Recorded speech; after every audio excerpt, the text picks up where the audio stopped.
31st night, 31তম রাতের সেই কালো আমাদের যে কার্যক্রমগুলো, এগুলোর সাথে আপনাদের মুসলমানদের কোনো সম্পর্ক রাখা উচিত? 31 তারিখ রাতের উদযাপন, পরবর্তী দিন হলো 1 জানুয়ারি।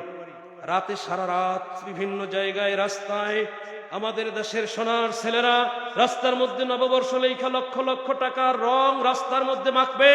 পরদিন নূতন নূতন পোশাক পইরা রাস্তায় ছেলে আর মেয়ে একাকার হয়ে বিভিন্ন উৎসবের নামে জেনায় লিপ্ত হবে।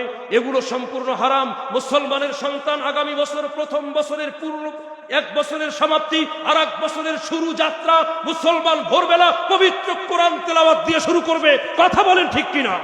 মুসলমানের ছেলে পরদিন নূতন পোশাক পইরা নগ্ন পোশাকে রাস্তায় বের হয়ে মেয়ে আর ছেলে একত্রে অর্ধ উলঙ্গ উলঙ্গিনী পোশাক পইরা ইসলামের বিরুদ্ধে চইলা এই নববর্ষ পালন করবে না।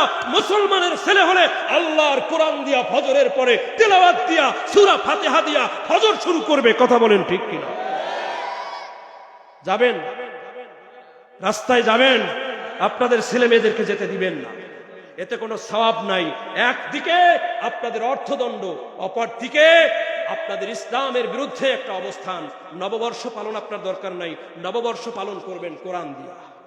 কথা বলেন, নববর্ষ পালন করবেন আপনার ছেলেকে কোরআনের সবক দিয়া।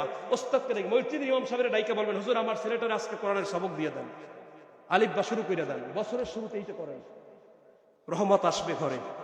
আমার কথায় কষ্ট পেলে আমাকে ক্ষমা করে দিবেন। আসসালামু আলাইকুম ওয়া রাহমাতুল্লাহ।